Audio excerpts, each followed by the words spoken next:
You're listening to Best Forevers, a podcast for kindred spirits, a podcast that encourages you to love more on your friends and to further consider the issues that plague friendships. I'm Alysa Lucas, and we all like the free will and making our own choices, right? And all the choices you've made in life, have you ever stopped and reflected on the friends you've chosen? Maybe choosing friends was restricted by geography, or the choice was instantaneous, or maybe even wish you had more choices to make friends now. Friendships are unique in that they're voluntary, and we do get to choose who we are friends with or to move on. We cannot choose our family. We don't have a lot of say in coworkers.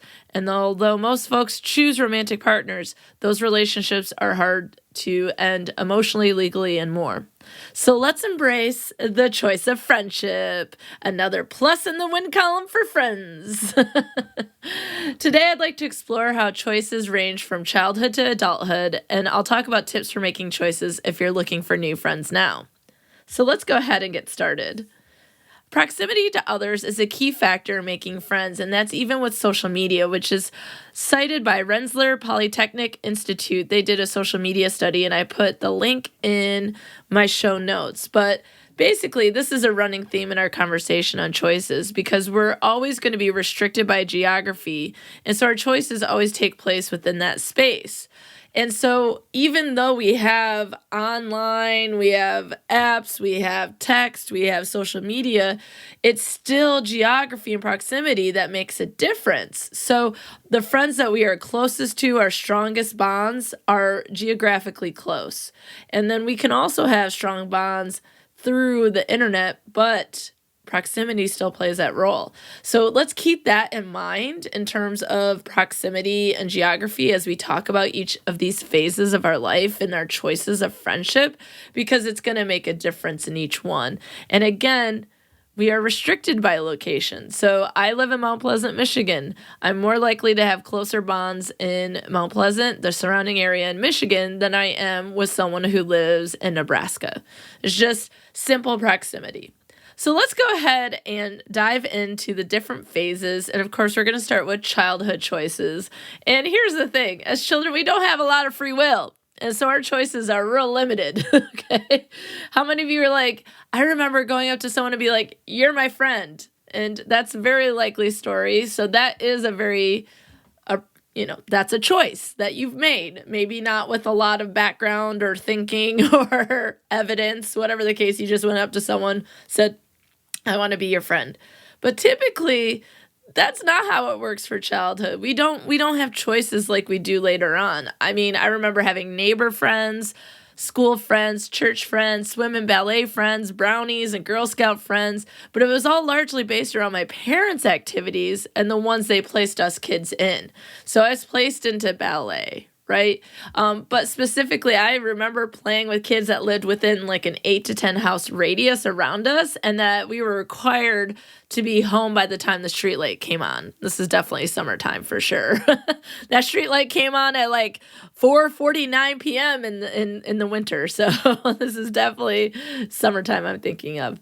And then I remember being part of a babysitter co-op and playing with the other kids that were part of it, which was branched out of who my parents knew from church and who had kids at the same age and would work together to rotate and watch the kids. I didn't have a choice in that, but they were my first, friend crew.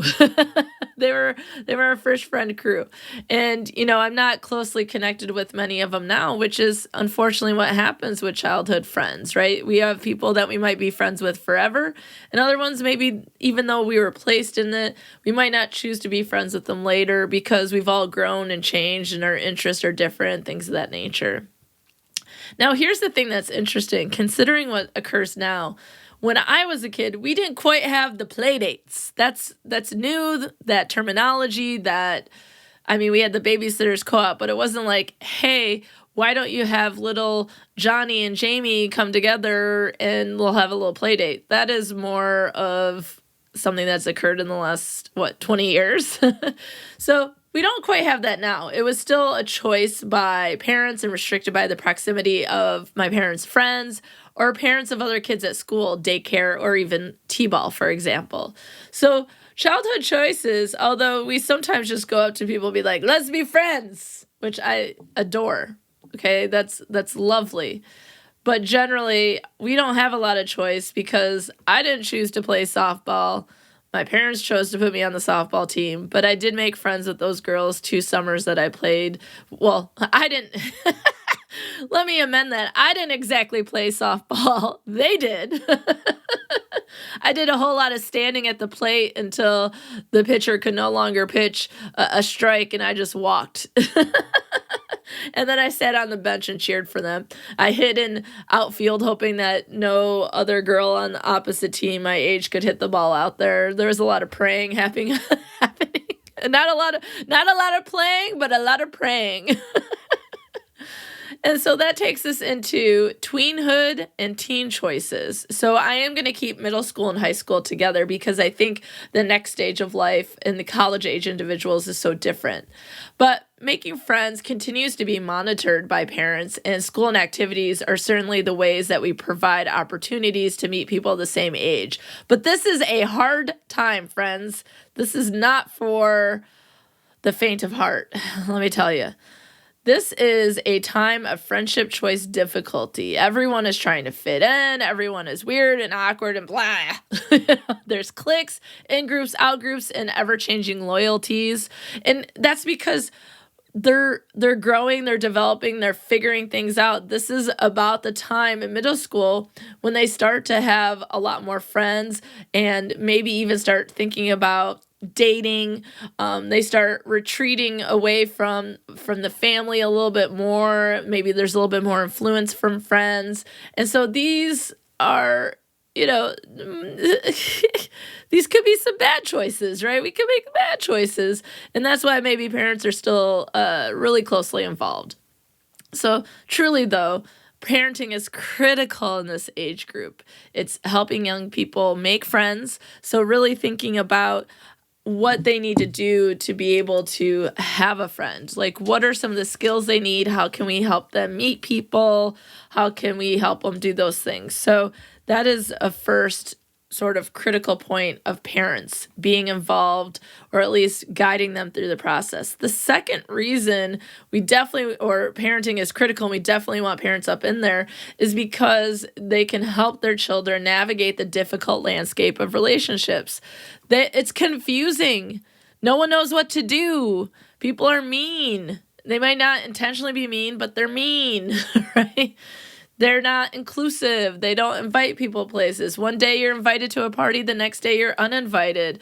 You might be wondering, why am I uninvited, or why wasn't I invited to this in the first place? Why is my best friend playing with this other person or hanging out with this other person and it's not me? Why didn't they save me a seat at lunch? Are they talking about me behind my back? The list goes on and on and on, that there is a high level of perhaps some difficulties and toxicity that exists at this age group because they're not full-fledged adults yet. And I mean, some adults aren't full-fledged when they reach adulthood. I mean, that happens too. But the idea being that there's a lot to navigate. There is a lot to deal with, and they're experiencing things for the first time and don't quite have the tools in which to handle it. This is why, side note, the communication scholar in me truly believes that we should have education about relationships, making friends, or romantic relationships, what's healthy, what's not healthy, and start it at a young age, maybe even the previous age group, childhood, tweenhood, high school, etc., and just have age-appropriate education every year. Because although school is where we learn, and I learned, even though I hated it, I learned math, I loved history and English, and, I took debate. There's all these different classes that you can take and things that you can learn, but we also need to learn, and kids need to learn these life skills. And how can they be a better coworker is going to be attached to their ability to make friends or to connect with other people. How are they going to succeed leading other people? Well, maybe it's thinking about what would be healthy in a relationship and what's not healthy, what's appropriate to say to someone, what's not appropriate. So we definitely need education, and we definitely need parents to be more involved at this age group, because, the first one was like, hey, you have some friends. they're constrained, but you have some friends. Here it's like, oh, the waters are murky, friends. It's scary. People don't want to go on the boat. The waters are murky and the waves are high. I think there's even a hurricane coming. I'm not really sure. But there can also be a lot of trauma that could be formed in this age group because of bullying and other things that might happen. So here's the thing. This is a difficult age, and we can make bad choices choosing to be friends with people who aren't good for us. We could make, this is definitely the age group of these are the friends you jump off a bridge because they jumped off the bridge first, right? And it just makes me wonder, like, where does that phrase come from? Did someone like jump out after their friend? But this is a classic parent line that happens in Tweenhood and Teen. Would you jump off a bridge if they did? And it's like, actually, I think I might. Yeah, I'm very loyal at the age of 13. Right? But what's exciting is that there's going to be some upcoming episodes about middle school age friendships specifically. I'll be talking with a mom that has middle-aged young folks who are making friends and maybe having some difficulties. And then I'll also be talking about middle school in general and what friendships are like. So we'll do a deeper dive with a couple episodes upcoming. So stay tuned for that. So the next phase of choices is college-age individuals. And so first I'd like to talk about those who do go to college. It reminds me of research done about making friends based on geographic location, which we talked about at the top of the episode. So for example, people who live in the same floor of a residence hall are more likely to be friends than those who are on another floor or in another residence hall. It's just how proximity works, the idea of familiarity. You see someone and you know them, you are going to be more likely to like them, right? And so that's also the case for people who are directly across the hall from you or maybe in the residence rooms that are on either side of you. But there's just generally, you can see that proximity does play a role. And this is also the case for apartment complexes. So people's apartments that people walk by a lot might be more likely to have connections. People who live in the middle might not have as many connections. So it's really interesting to see where we live and how that means that in college you might meet someone across the hall or on the floor that you live in, and that might be your friendship group in college, and those might be the people who stand in your wedding, and that might be the people who are there when your baby is born. And it was maybe all based on which residence hall you were placed in or what apartment complex you moved into and which room or apartment is yours. I mean, to me, that's just wild to think that if you're placed in a different residence hall, what your relationships would look like. So imagine then those who commute to college. That changes completely who they connect with at the university and then outside the university. Now, when I was in college, I went to community college first, right in the town I grew up. So a lot of my friendships stayed the same. And then I would say I had some acquaintances with those who lived in classroom, and that a workplace was really important for me for making friends. And that when I went to Michigan State, I've never lived in a residence hall, so I never had that opportunity to make friends through where I lived in that sense. And I never really made friends with people that I lived in apartment complexes with, but I did meet people through other avenues on campus. So besides living quarters, we shared jobs, majors, clubs, and other activities.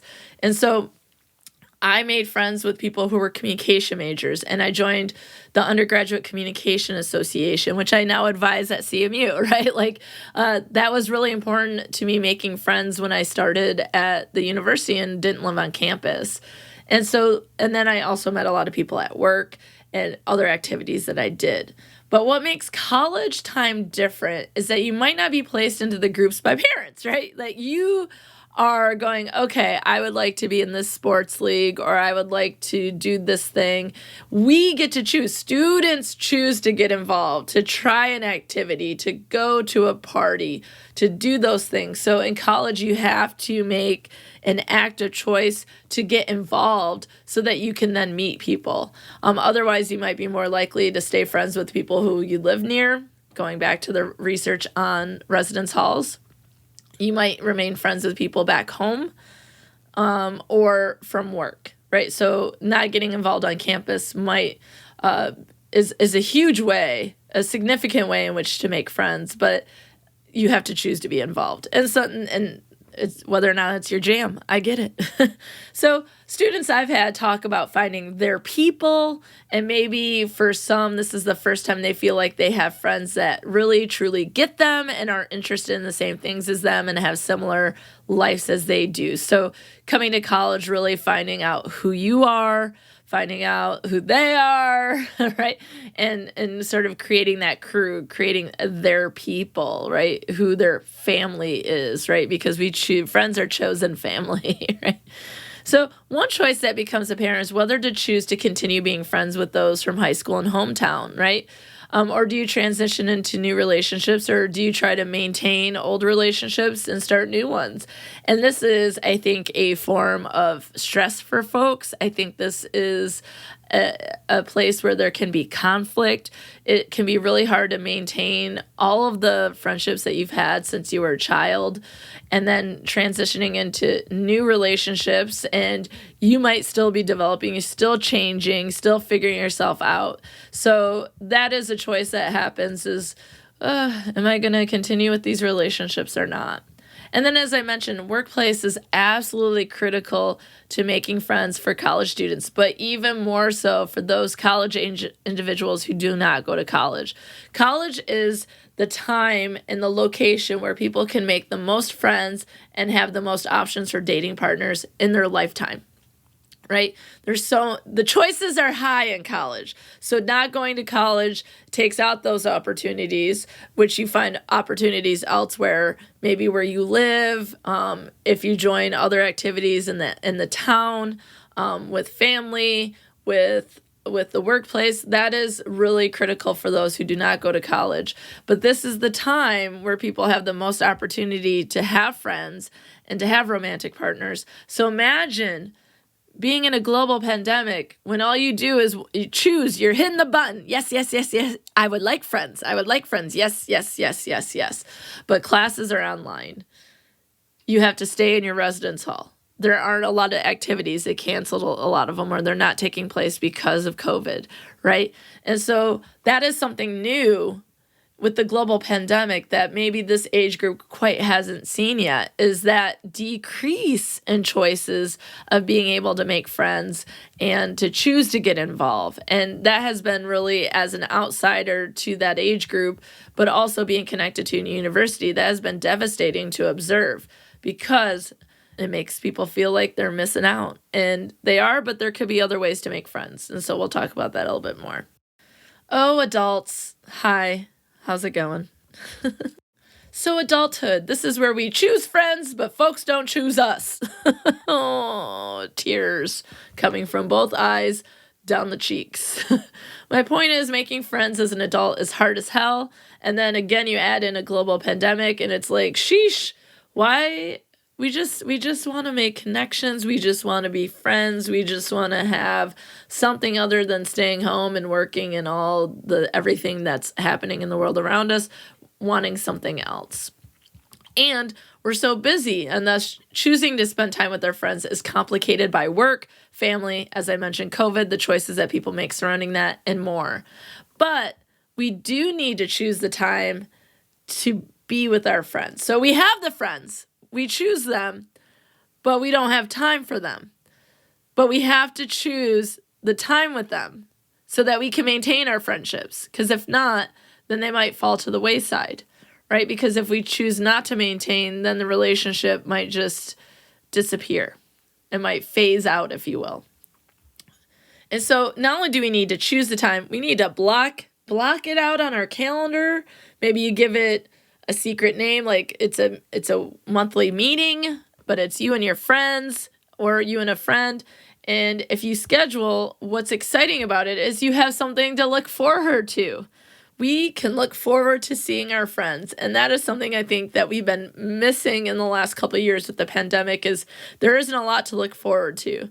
And I can tell you that me and my friend Tara, who has been on the podcast, we have planned a trip, and I have felt a million times better about being able to look forward to seeing her and being able to spend time together, and glad that our COVID numbers are low and taking all the precautions. But the looking forward to, the LFTs, we need more of this. I mean, seriously, I feel like my emotional and mental health increased significantly once we had planned to take a trip, because then it was like, oh, and then we can do this and we can do that, and I need to do this before I go, and then I get to see her and get to hang out with her, and we get to have more friend time like we did in 2018 when we went to Paris for a friendship and Prague for a work conference.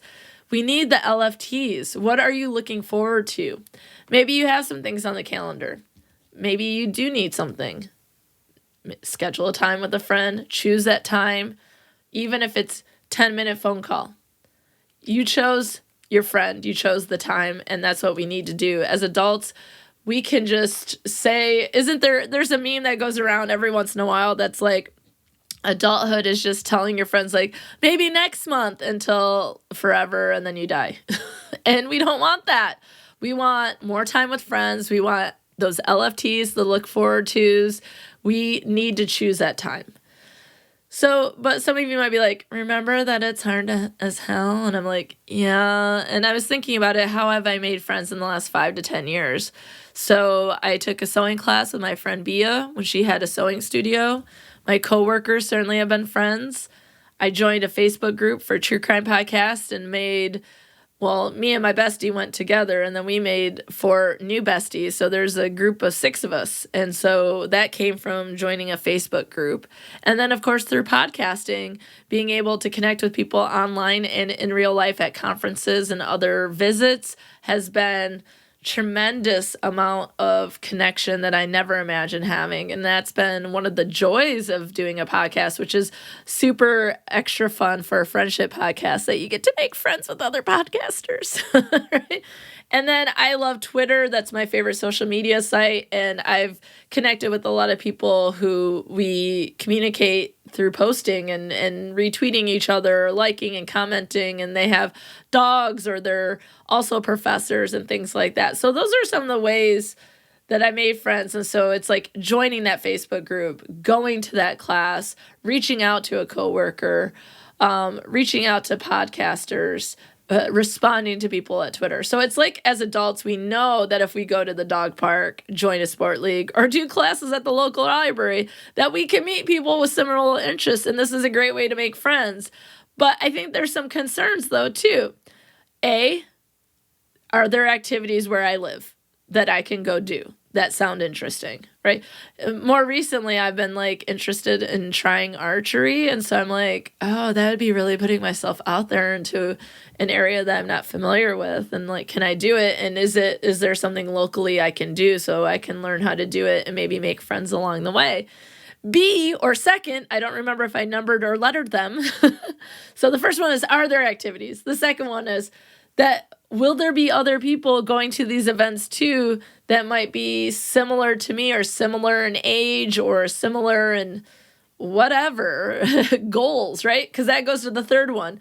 Are those folks also going to be interested in making friends when they go there? So I might go, there might be cool people, but they might be like, oh, I'm good. I just wanted to come for this archery. I didn't come for friends. It's like a reality show. I didn't come to make friends, right? That is one of the most common sayings on reality shows, right?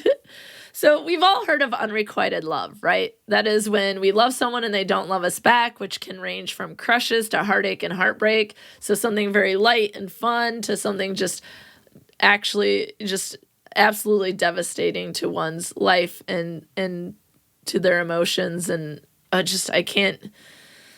don't want to get into that right now. It's the last week of classes. I have a lot of grading to do. I have enough heartache and heartbreak. But what about, okay, let's get to the point though. But what about unrequited friendship? So we want to be friends, but they don't want to be friends with us, which can hurt because rejection always stings just a little bit, if not a lot. But it's because we got choices.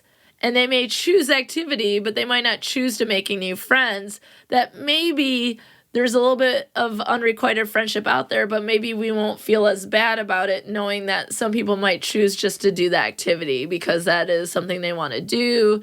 they're doing it with another friend already. And so the goal wasn't, or the purpose wasn't, to hopefully make friends in the process.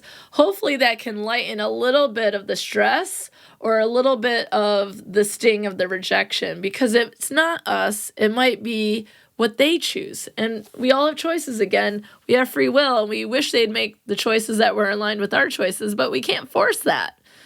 So the second side note of the podcast. So Unrequited is a podcast that is been in the works for years, since the pandemic started, since before the pandemic started. And it is actually truly coming out this summer. And I'm so excited to be able to do that. So stay tuned for my podcast called Unrequited, which is all about loving someone when they don't love us back. And we'll talk about heartache, heartbreak, and rejection. So if you can stand it, or you want to learn more about it, then please come join me when those episodes drop this summer. And I know some of you have been like, we've been hearing about this for years. And so I will choose to listen only because the anticipation has been killing me. Okay. So after I was talking to my mom on the phone, I was mentioning the episode I was talking about, and she mentioned what it's like to be retired. So I decided to think about retired adults or the elderly separate from adult choices, because there's a significant change that occurs, right? For example, work friends may not continue as you don't see them at work anymore. Your schedule is completely open and their schedule stays the same. And so a lot of the conversations might have happened in the hallways, on breaks, in before and after meetings. And so when you take that away, then you don't really have the opportunity to maintain that conversation. So there really does have to be a choice to continue the work friends outside. And my mom talked about that there are some people she still met for lunch maybe once a month or every, few weeks that she would see them. But that by and far, that there are a lot of people that she worked with that she no longer sees. And then she also talked about how one's interests may change as folks can start to pursue hobbies, activities, or travel more now that they have the time to do so. So choosing new interests means the possibility of choosing new connections. And one of the things that my mom decided to do is join I don't want to name it, but a center in town, right, that has programs for seniors, which includes going to classes, having discussions, leading a book club, amongst other things. So again, choosing to get involved means choosing new friends. So this is a phase of life where you have to actively get out there. It reminds me of college, right? You're like, okay, and thinking about retirement homes being similar to residence halls, right? Being closer or having stronger bonds with those whose room is near yours or closest to yours. But then also thinking about where you might live in a retirement home and that they might have different activities each day that you could attend. Choosing which activities means choosing which people you might connect with. So, y'all, there's so many choices. There truly is. So I thought that was an interesting point that, there's a whole nother phase of how friendship might change once we start retiring and thinking about moving into retirement homes, amongst other things, that, your life completely changes. And so then your friendship and the things that you choose or choose not to do changes as well. So what can help us make choices? So there's an article by Stasia Pierce from 2014, and it's from the Huffington Post, and you can find it in show notes. It's about the 11 secrets to choosing the right friends.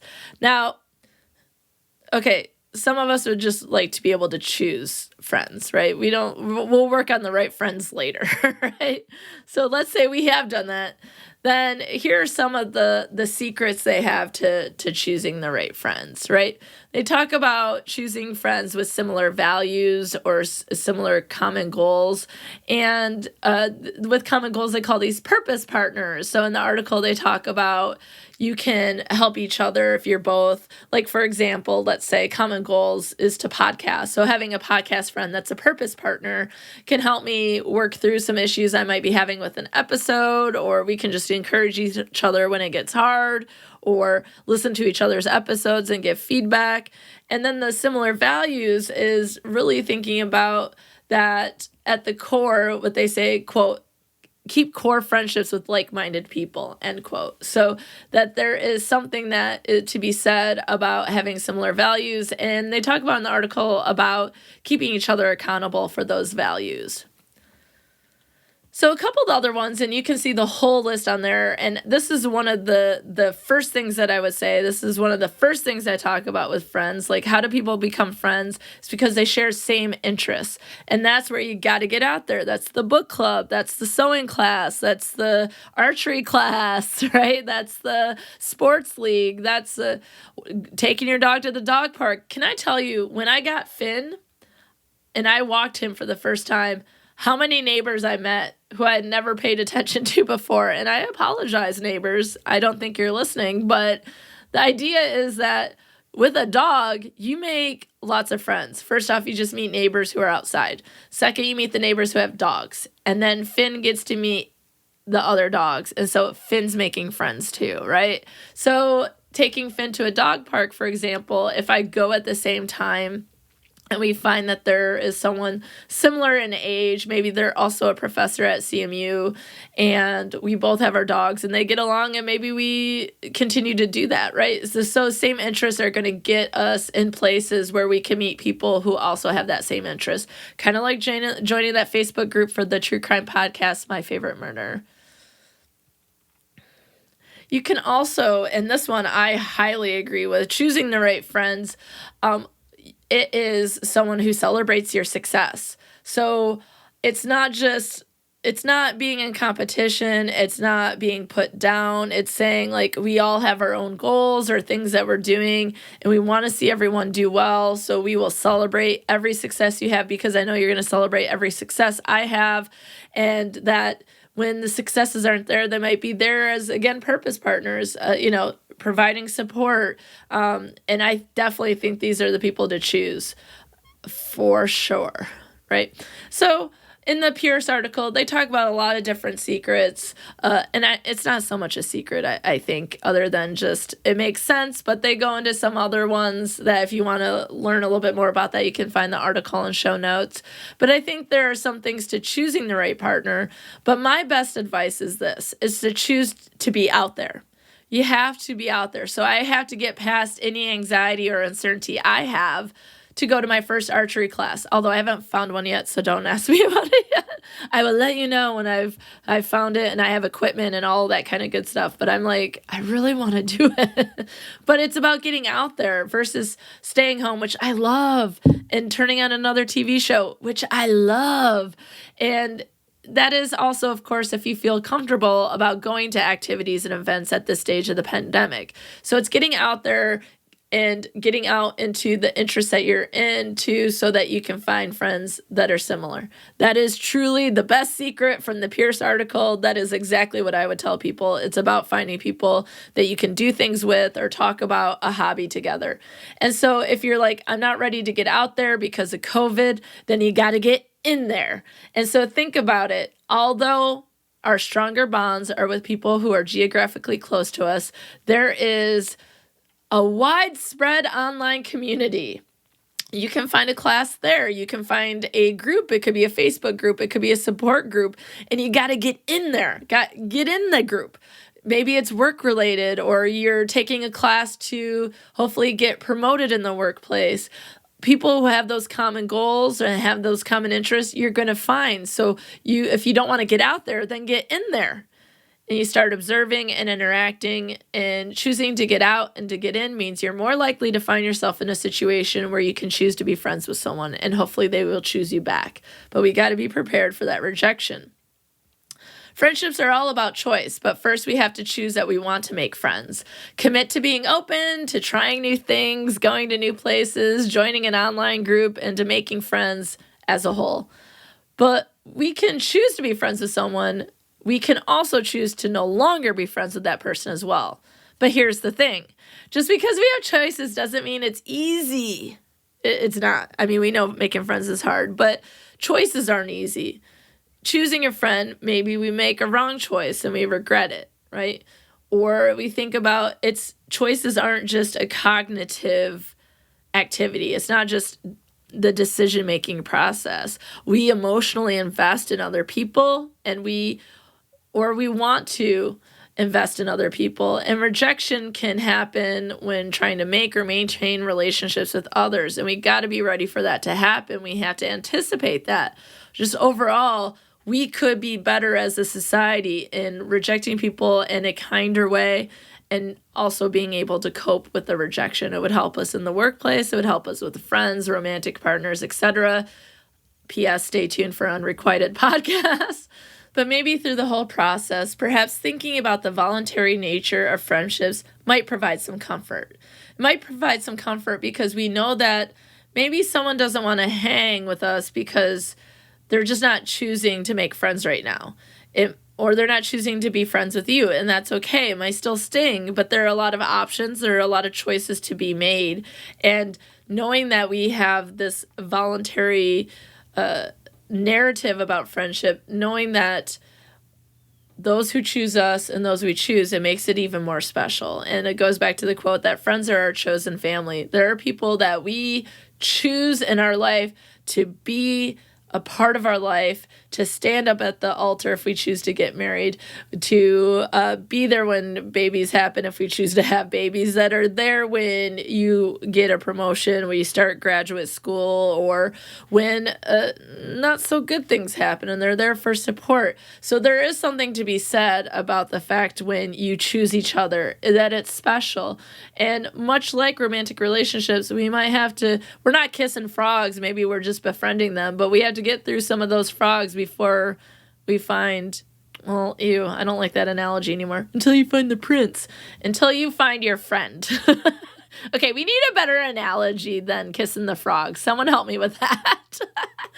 So that leads me to ask, what do you think? Do you agree with some of this? What do you disagree with? What choices am I missing from these different phases? Maybe I'm even missing a phase. I want to hear what you think. Tell me about it. You can find me on social media on Facebook, Instagram, and TikTok at Friends with Alysa. On Twitter, I'm Friends W Alysa, and I am Dr. Alysa Lucas on Twitter. That's my personal account. So something new, though, I've completely recreated the webpage, and in doing so, I have a new web address, and that is www.friendswalysa.com. So come check it out. Contact me. Let me know what you think. And until next time, friends, think about who you've chosen to be friends with, because without our friends, who would we be? Thanks for listening to Best Forevers. If you like what you hear, be sure to subscribe, rate, review, and of course, share with a friend. Please be sure to follow Best Forevers on Facebook, Twitter, and Instagram at Best Forevers Pod, and I'm at Dr. Alysa Lucas on Twitter. You can always find the podcast webpage for more information at bestforeverspod.com, and share your stories of friendship by emailing me at bestforeverspod@gmail.com. And if you'd like to support the movement to love on our friends more, check out the podcast on patreon.com/bestforeverspod.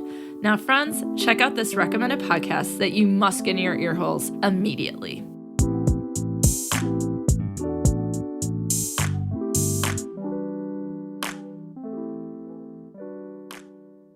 Hey y'all, this is Heidi Bennett of the Vibrant Visionaries podcast.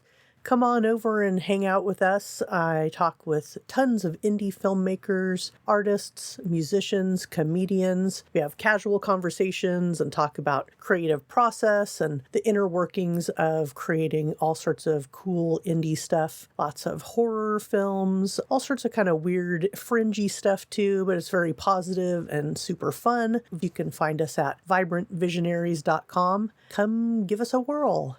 Ciao!